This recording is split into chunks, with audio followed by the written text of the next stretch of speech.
लीजिए, लस्सी पीजिए।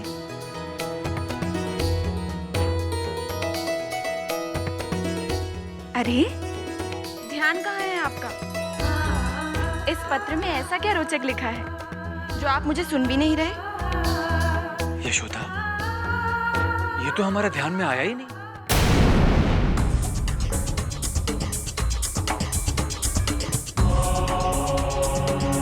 कृष्ण बलराम की शिक्षा के बारे में तो हमने सोचा ही नहीं यशोदा। किसका पत्र है? अक्रूर जी का। अच्छा, इसका अर्थ है वसुदेव जी ने अक्रूर जी के द्वारा बलराम को शिक्षा देने की बात की है ना? कृष्ण को भी शिक्षा देने की बात कही है। हमारा कृष्ण? हाँ यशोदा, और मेरे ख्याल से अक्रूर जी ने ठीक ही कहा है। कृष्ण और बलराम करते क्या है? दिन भर गांव में ग्वाल बालों के साथ गायों को चराते फिरते हैं, और क्या करते हैं? तो उनके विद्याध्ययन के बारे में तो सोचना ही होगा ना यशोदा? नहीं जी, मैं नहीं चाहती विद्या ग्रहण करने के बहाने मेरा कृष्ण मुझसे दूर हो जाए। और वैसे भी हमारा कृष्ण एक ग्वाला है, उसे जीवन भर गौओं को ही तो चराना है। एक ग्वाले का गुरु या गुरुकुल से क्या काम? ना ही उसके पिता ना ही उसके दादा कभी गुरुकुल गए, और अब मेरा कृष्ण भी गुरुकुल नहीं जाएगा।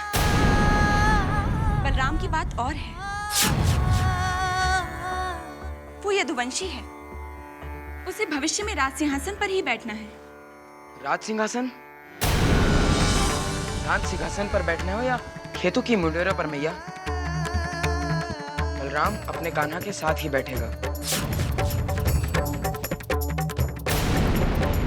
बलराम, हम तुम्हारे विद्याध्ययन के बारे में ही बात कर रहे थे। मैं अध्ययन के विरुद्ध नहीं हूँ पिताजी, परंतु अगर कृष्ण विद्याध्ययन के लिए नहीं जाएगा तो बलराम भी नहीं जाएगा, और ये तय है। बलराम,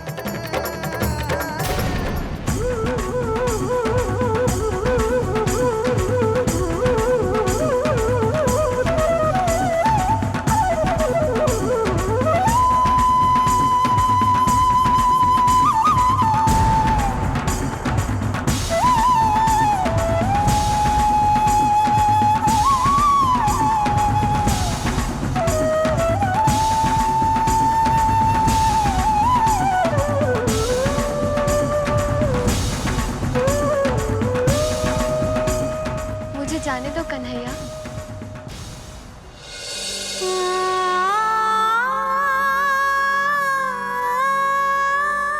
जाना है तो जाओ, तुम्हें किसने रोका है?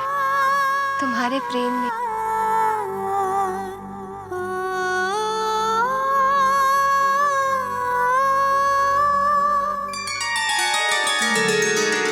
लिखा बिछड़ना भाग्य में, तो काहे दिया मिला।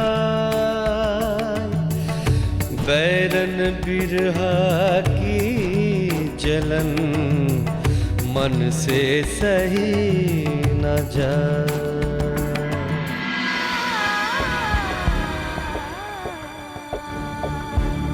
छोड़ो ना। जा रही हो? जाना तो होगा ही।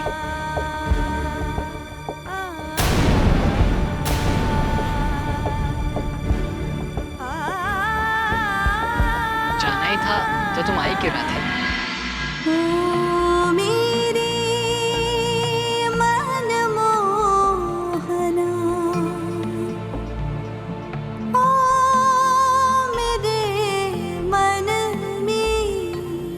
तुमसे मिलने के लिए आती हूँ कान्हा, तुम्हारे दर्शन करने आती हूँ, तुमसे प्रेम करती हूँ इसलिए आती हूँ। तुम्हारे बिना जी नहीं सकती इसलिए आती हूँ।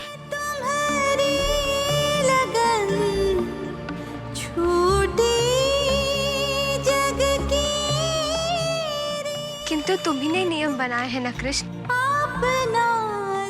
कि मिलने वालों को बिछड़ना ही होता है। वो नियम तो पृथ्वीलोक वासियों के लिए है राधे। इस समय हम दोनों ही पृथ्वीवासी हैं। तुम्हें जी संध्या होने को आई,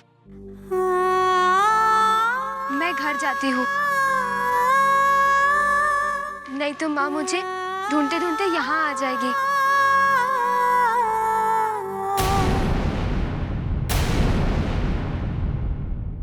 भीतर भीतर देह को निस दिन ये सुलगा, पल भर की मुस्कान दे और सारी उम्र